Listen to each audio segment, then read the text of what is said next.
As soon as we hear the word Oppo, the first thing that comes to our mind is a selfie. And while Oppo stays true to its tradition of being one of the leading brands of the selfie phones, it also quickly refashions into new design trends. At a time when bezel-less displays and notch design are on the rise, Oppo has released its recent flagship, the Oppo F7. Yes, it does have a very good 25-megapixel selfie camera, but apart from that, what else does this phone offer? Let's find out in this review. Let's start with the design. The Oppo F7 has a gorgeous and elegant design. The front of the phone looks like the iPhone X, except that Oppo F7 is larger in dimension than the iPhone X. And the notch that is surrounded by the display is also smaller.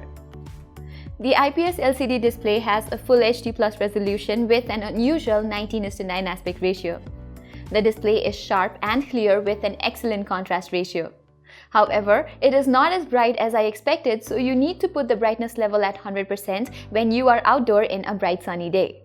The notch didn't bother me as I gradually grew into it after using this device for a couple of days. Another flagship feature this phone holds is Corning Gorilla Glass 5, which protects the entire display. For someone who is not that into using a screen protector, I wasn't really worried about scratching this smartphone.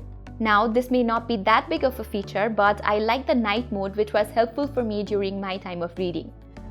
Now, I have small hands and the huge 6.2-inch form factor of the device has made it really difficult for me for single-handed usage. But Oppo has included one-handed mode and assistive display, which made it easier for me. Even with the tall display, the rear mounted fingerprint is easily reachable. This fingerprint scanner, like in the F5, is paired with face unlock as well. And both the options are fast, blink and you will miss it. And the AI-enabled facial recognition technology uses 128 recognition points to identify the face. The back of the phone is plastic and is prone to get fingerprints easily. It often slipped from my hand and I had to clean the back frequently when not applying a case. This bag feels cheap on the hands and I am worried about it wearing out after a couple of months of using the device. Now, the plastic bag may be a letdown, but the finishing of the device looks like glass. I don't know what material Oppo has used in this device, but I kind of like the looks.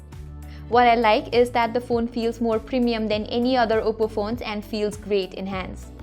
The Vivo V9, which has similar weight and thickness, but the Oppo F7 yet feels much lighter and slimmer in hands. The Oppo F7 houses the MediaTek Helio P60 chipset along with 4GB of RAM. Now, there is a belief among people that Qualcomm is better than MediaTek, but that is not the case anymore and the Oppo F7 proves it. This phone works great not just during normal usage, which consisted of internet surfing, listening to music and using social media, but also while running high-end games like PUBG Mobile and Shadowgun Legend.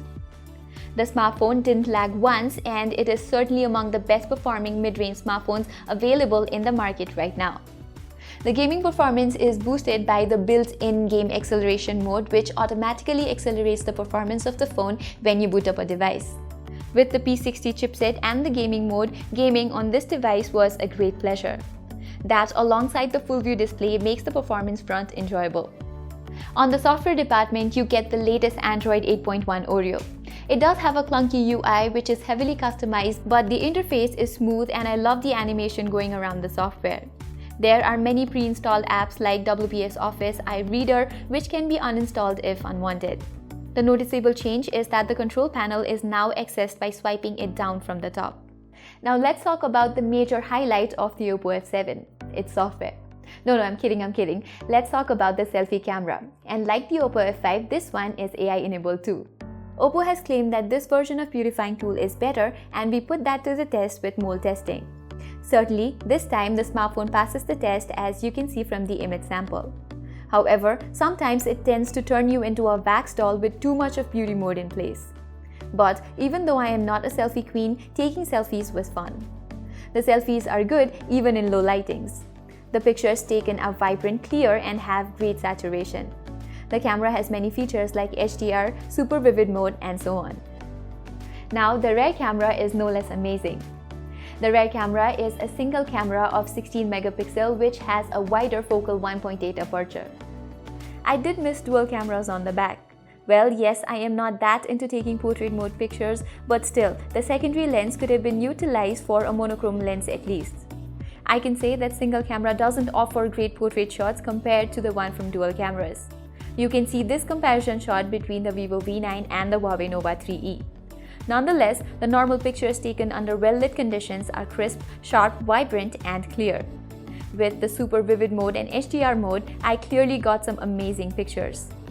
The Super Vivid mode brings out every color so beautifully, though the camera does have a hard time in differentiating scenes and objects. With a wide aperture, I thought the low-light images were going to be stellar. However, with a lack of stabilization, most of the low-light shots were blurry, noisy, and lacked detail. An additional feature is Expert mode, which allows you to adjust white balance, ISO, shutter speed, and focus as per your choice. It's simple and easy to use. Here are some pictures taken in different ISOs, aperture, and exposure time. Overall, the cameras, both the rear and the front, are great for taking pictures. However, I cannot say the same for taking videos. It lacks any kind of stabilization, so the videos come out shaky with subpar dynamic range and contrast. Moving on to the battery, the 3400 mAh battery literally lasts all day even while playing games occasionally. The energy-efficient 12 nm Helio P60 processor is at play once again. However, it took me around 2.5 hours to get this device charged from 0 to 100%.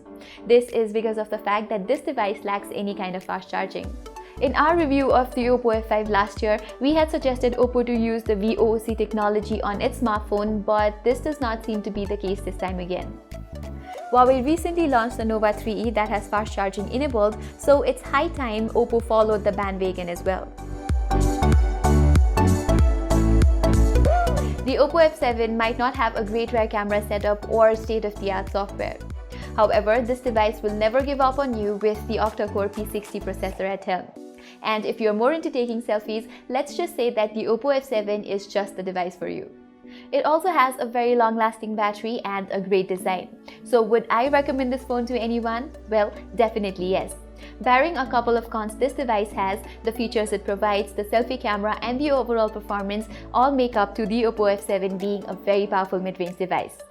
So that is all for the review. Tell us what you think about the Oppo F7 in the comment section below. I am Pratima Adhikari and I'll see you next time.